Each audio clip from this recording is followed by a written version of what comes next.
Halo semua, gua Indra. Di video kali ini seperti biasa gua akan melanjutkan lagi bahasan gua mengenai alur dari manga Blue Lock yang sebentar lagi mungkin udah kesalip sama animenya sendiri. Tapi ya gak apa-apa lah. Dan ya oke lah, langsung saja. Ini dia alur cerita Blue Lock part yang ke-10. Let's go. Oke, setelah sebelumnya tim Isagi dikalahkan oleh 3 besar, sebagai pemain yang tak dipilih, Isagi bersama Nagi harus mundur ke babak kedua. Yang artinya jika mereka berdua kalah lagi, maka salah satu dari mereka akan angkat koper dari Blue Lock. Dan secara kebetulan, tak lama Baro datang sebagai pemain yang juga tak lolos. Isagi pun kali ini berambisi untuk menang melawan Baro, namun Isagi sendiri masih memikirkan bagaimana caranya. Di lain sisi, Baro sendiri tidak memperdulikan Isagi, sementara Nagi tidak menyangka jika Baro sebagai pemain terkuat di strata mereka bisa-bisanya dikalahkan dan juga tak dipilih. Dan oleh karena itu, Nagi merasa jika ia juga bisa mengalahkannya. Baro yang punya kesabaran setipis tisu pun marah dengan pernyataan Nagi barusan. Dan ya, keduanya pun saling mengejek dan menantang satu sama lain. Isagi pun berusaha menenangkan mereka berdua. Dan di saat itu, Naruhaya muncul sembari memberitahu jika mereka harus menunggu setidaknya 24 jam terlebih dulu untuk mengadakan pertandingan yang lain. Jadi ternyata Baro dan Naruhaya ini berada di satu tim yang sama. Dan juga sebenarnya di pertandingan sebelumnya Baro berhasil mencetak 4 gol sendirian. Namun karena Baro terlalu egois, makanya yang dipilih lawan adalah Nishioka Hajime. Gua gak tahu dia siapa, cuman yang pasti Nishioka ini dijuluki Messi-nya Blue Lock. Apakah memang sejago itu?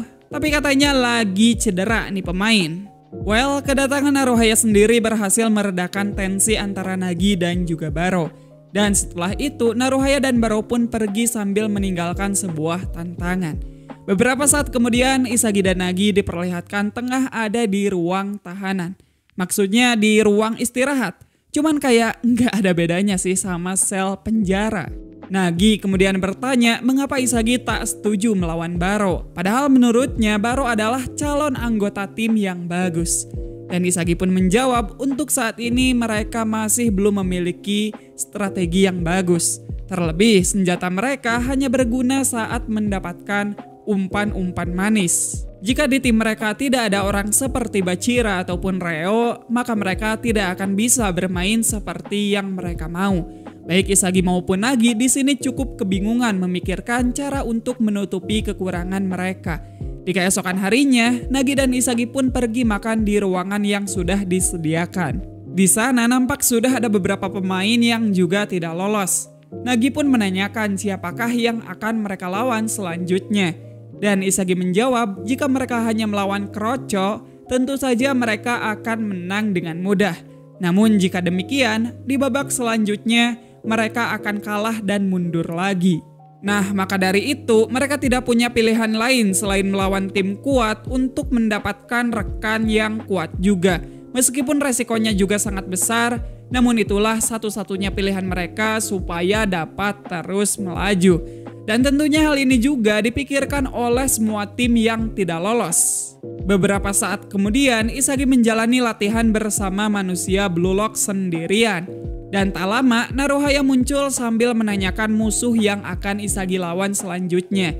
Tentu di sini Isagi menjawab belum ada. Naruhaya pun berkata jika pada akhirnya mereka berdua harus mengambil resiko. Karena semisal mereka kalah lagi, mereka adalah pemain yang sama-sama akan dibuang. Naruhaya pun tak mau bermuka dua dan langsung bilang kalau ia menang melawan Isagi, ia hanya menginginkan Nagi. Karena untuk maju ke babak berikutnya, mereka memerlukan teman yang kuat. Dan maka dari itu, Naruhaya pun menantang Isagi untuk bertanding demi mempertaruhkan impian mereka berdua.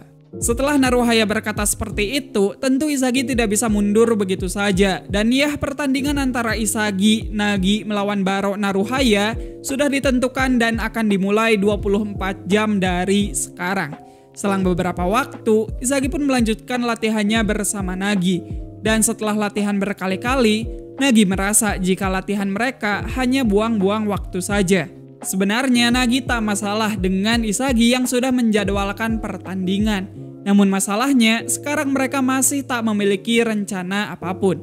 Isagi pun berkata jika mereka belum tahu sebelum memulai pertandingan.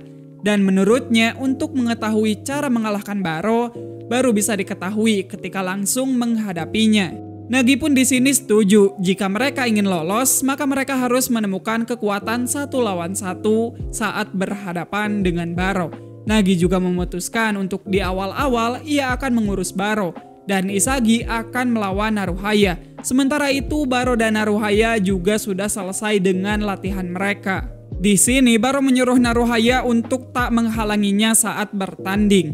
Dan setelah Baro pergi, Naruhaya yang kelelahan mengambil sebuah jimat dari sakunya, lalu mengatakan jika dirinya masih ingin lanjut dengan nada yang gemetar. Waduh, ada apa nih? Waktu pertandingan pun akhirnya tiba. Kali ini Isagi dan Nagi adalah tim putih, sementara Naruhaya dan Baro adalah tim merah. Pertandingan pun dibuka dengan kick off dari tim putih. Nagi yang kini memegang bola langsung saja berhadapan dengan Baro. Nagi pun berusaha melewati Baro sendirian. Namun ya dengan skill gocekan Nagi yang masih belum seberapa, dengan gampangnya bola dapat Baro curi. Sementara Baro terus maju, Isagi dibuat kebingungan karena Naruhaya juga mulai melakukan pergerakan. Sialnya Baro langsung melesatkan tendangannya bahkan sebelum berhadapan dengan Isagi. Dan tendangan tersebut pun berbuah gol manis, sehingga tim merah berhasil meraih skor pertama mereka. Waduh, Baro improve-nya lumayan juga ya.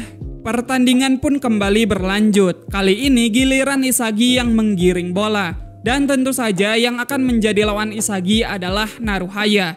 Apesnya penjagaan Naruhaya berhasil membuat langkah Isagi sempat terhenti. Di saat Isagi kebingungan, Nagi menyuruhnya untuk memberikan bola kepadanya.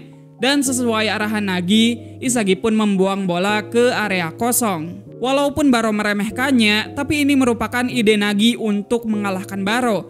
Jadi ketimbang harus berhadapan langsung dengan Baro, Nagi berinisiatif untuk bertarung ketika Baro mengejarnya. Dan hal ini juga sebenarnya pernah dilakukan Nagi beberapa kali sebelumnya. Dan ya dengan formula barunya yang sebenarnya enggak baru-baru amat, Nagi tak memerlukan lagi umpan bagus. Karena ia bisa memberikan nyawa pada bola dengan sentuhan pertamanya. Setelah lolos dari Baro, Nagi pun berhasil mencetak gol dan menyamakan kedudukan menjadi 1-1. Isagi saja di sini sampai terkejut melihat evolusi Nagi yang secepat kilat. Pertandingan pun kembali berlanjut. Kali ini giliran Baro yang menyerang. Nagi pun menyuruh Isagi untuk mengepung Baro bersama. Karena ia tahu Baro tidak mungkin akan mengoper setelah dikalahkan. Dan betul saja setelah dikepung, bola berhasil tercuri oleh Isagi. Karena Isagi tahu Naruhaya sudah mengantisipasi gerakan Nagi yang tadi, Isagi pun kali ini memberikan umpan layaknya sebuah tembakan. Dan seperti yang Isagi sudah prediksi, Nagi mampu menyerap umpan tersebut dengan sempurna. Dan yap, lagi-lagi Nagi berhasil menjebol gawang musuh. Sehingga kini skor pun menjadi 2-1 untuk tim putih. Gol tersebut juga membuat Isagi semakin termotivasi. Sebaliknya, Baro makin kesal. Dan karena kesal, Baro pun memulai pertandingan dengan langsung melesatkan tendangannya dari kick off. Untung saja bola masih bisa ditepis oleh manusia kunci biru. Namun tanpa Isagi sadari, tiba-tiba Naruhaya sudah mendapatkan bola. Naruhaya pun langsung mengoper pada Baro. Dan dengan cepat, Baro pun kembali menyamakan kedudukan menjadi 2-2. Dari sini kita bisa tahu jika Nagi dan Baro punya kemampuan mencetak gol yang sama. Itu artinya tinggal salah satu di antara Isagi dan Naruhaya yang akan menjadi kunci untuk meraih kemenangan. Pertandingan pun kembali berlanjut. Sama seperti sebelumnya, Isagi kembali berhadapan dengan Naruhaya. Di sini Naruhaya menyampaikan niat dia sebenarnya, mengapa dia ingin melawan Isagi. Ternyata itu bukan karena ia ingin bermain bersama Nagi, melainkan Naruhaya merasa jika dirinya bisa mengalahkan Isagi. Dikarenakan sebelumnya mereka satu tim, Naruhaya juga sudah mengetahui jika Isagi tidak bisa bermain sendirian. Naruhaya pun berkata jika orang-orang terlalu memuji Isagi. Padahal sebenarnya Isagi sama seperti dirinya, tak lebih dari sekedar pemain biasa. Berkat provokasi barusan, umpan Isagi kepada Nagi berhasil Naruhaya halau. Dan sialnya bola jatuh tepat ke hadapan Baro. Baro pun maju menuju garis pertahanan Isagi. Dan ketika Isagi fokus pada Baro, lagi-lagi Naruhaya bergerak tanpa sepengetahuan Isagi. Baro pun mengoper ke Naruhaya dan menyuruhnya untuk mengoper balik kepadanya. Namun kali ini Naruhaya memilih egois, karena ia juga ingin berada di levelnya para jenius. Meski begitu, tendangan Naruhaya belum bisa menembus gawang Blue Lockman. Nagi kemudian berteriak pada Isagi untuk mengamankan bola dan menyerang balik.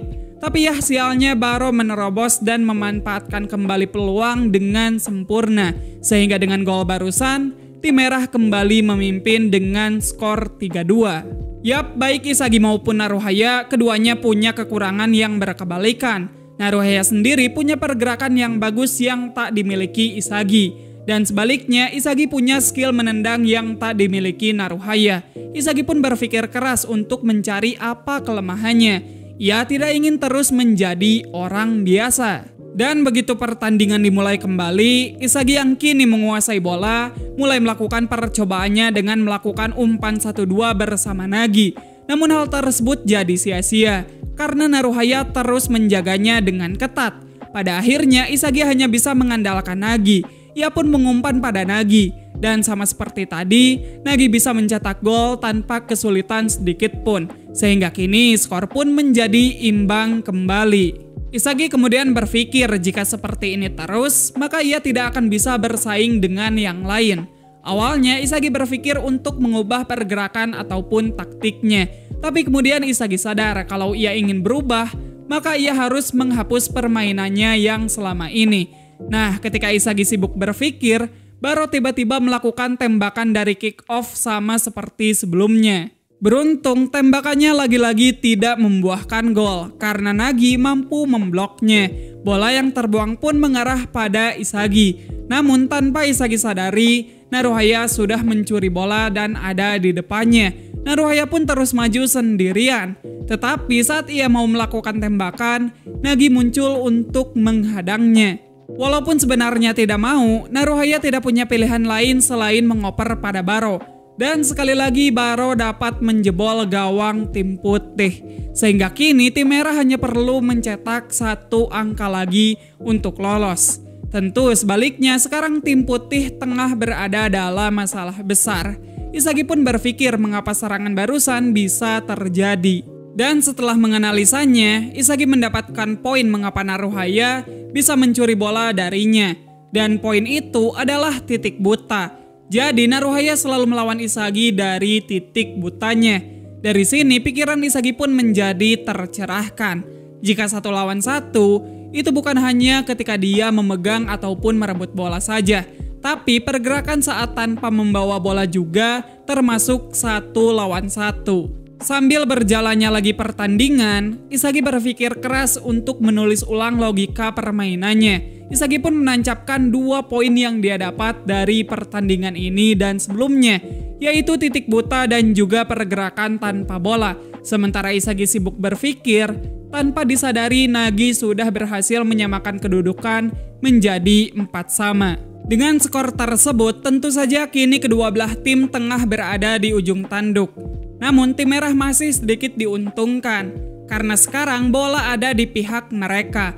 Saat Nagi mau bertanya pada Isagi, Isagi sama sekali tidak menggubris Nagi. Tetapi Nagi yang melihatnya justru merasa yakin jika mereka akan memenangkan pertandingan ini. Pertandingan pun kembali berlanjut. Untuk mengantisipasi Baro yang langsung menendang, Nagi sengaja berdiri di tepian gawang. Merespon hal tersebut, Naruhaya pun memberikan saran pada Baro jika mereka akan menang dengan mudah kalau bekerja sama. Tapi tentunya mendengar hal tersebut justru semakin membuat Baro kesal dan emosi. Dan ya, Baro yang tetap teguh dengan pendiriannya lebih memilih langsung menendang ke gawang. Bisa dibilang tendangannya ini adalah tendangan terbaiknya di pertandingan ini. Namun lagi-lagi tendangan Baro gagal masuk dan malah membentur tiang. Isagi dan Naruhaya pun sama-sama berusaha untuk mendapatkan bola yang terbuang. Dan Naruhaya di sini punya peluang yang besar karena ia sedikit lebih cepat ketimbang Isagi. Namun jika langkahnya tiba-tiba berhenti, baik Isagi maupun Nagi siap mencuri bola. Pilihan Naruhaya sekarang ada dua, memilih mengumpan kepada Baro yang sudah pasti akan mencetak gol atau langsung menendang ke gawang. Naruhaya pun memilih pilihan kedua. Ia langsung menembak dengan mempertaruhkan segalanya di tembakan tersebut. Namun sayang, tembakan Naruhaya meleset dan malah membentur tiang. Bola yang terbuang pun kali ini berhasil diamankan Nagi. Nagi pun menyuruh Isagi untuk melakukan serangan lewat umpan pendek. Akan tetapi, Isagi langsung maju sendirian tanpa Nagi sadari. Keadaan pun seketika berubah. Kali ini, Isagilah yang berhadapan dengan Baro. Sambil terus berlari, Isagi pun terus memerhatikan pandangan Baro. Dan pada saat Baro menoleh, Isagi bergerak masuk ke titik butanya. Begitu Baro mencarinya, Isagi melakukan pergerakan yang berlawanan arah. Hal tersebut membuat langkah Baro seketika menjadi mati. Dan berkat itu, Isagi dapat bergerak dengan leluasa untuk menyambut umpan dari Nagi. Pada akhirnya, Isagi pun berhasil menutup pertandingan ini lewat tendangan voli yang sudah menjadi ciri khasnya. Yap, dengan demikian pertandingan kali ini berhasil dimenangkan Isagi dan juga Nagi dengan skor tipis yakni 5-4. Hasil ini tentunya membuat Naruhaya putus asa sekaligus kehilangan harapannya. Tampak ia menyesali keputusannya yang tadi. Isagi pun menghampiri Naruhaya sambil mengatakan pertandingan yang sengit, karena mereka berdua bisa saja menang. Namun Naruhaya menyangkalnya. Awalnya Naruhaya menganggap mereka berdua setara, namun kenyataannya ia kalah. Di momen terakhir tadi, Naruhaya berusaha mencoba meniru tendangan voli Isagi, namun ia gagal. Sementara Isagi berbeda. Isagi berhasil mencuri senjata Naruhaya dan membuatnya menjadi miliknya sendiri. Naruhaya pun menarik kata-katanya tadi dan menyebut Isagi sebagai jenius yang ahli beradaptasi. Isagi rela berubah demi mencapai versi terbaik dari dirinya, dan itulah yang membedakan mereka berdua. Isagi pun berterima kasih pada Naruhaya, berkatnya ia bisa berkembang dan semakin kuat. Namun Isagi juga tahu jika di Blue Lock tidak ada yang namanya simpati. Dan supaya mereka bisa melangkah jauh, Isagi pun memutuskan untuk memilih Baro. Dan ya, di momen ini perjuangan Naruhaya di Blue Lock resmi berakhir sampai di sini saja. Naruhaya sendiri di sini sudah paham kalau Isagi adalah MC-nya Blue Lock. Namun Naruhaya juga punya alasan tersendiri mengapa dia tidak boleh gagal. Kita pun diperlihatkan flashback kehidupan Naruhaya yang bisa dibilang kurang beruntung. Naruhaya hidup bersama kelima saudaranya yang masih kecil semua. Ya, ada sih yang gede satu, cuman ya mostly kecil semua, tanpa adanya figur kedua orang tua. Bisa dibilang keadaan tersebutlah yang membuat Naruhaya termotivasi untuk menjadi pesepak bola sukses demi merubah nasib keluarganya. Dan pada saat Naruhaya pergi untuk ikut program Blue Lock, kakak Naruhaya memberikan Naruhaya jimat dari bungkus karamel karena dia tidak mampu membelikan Naruhaya jimat yang beneran. Namun ya, sayangnya impian Naruhaya sekarang sudah sirna karena dia sudah tereliminasi. Sedih cuy, sumpah. Oke lah, mungkin sampai di sana saja pembahasan kita kali ini. Makasih buat kalian yang udah nonton video ini sampai habis. Jujur, part kali ini menjadi part yang paling emosional di sepanjang cerita Blue Lock bagi gua sendiri. Karena walaupun singkat, pas diliatin masa lalunya Naruhaya, itu dalam banget sumpah. Ya udah, sekian gua Indra dan sampai jumpa di video yang selanjutnya. Bye-bye.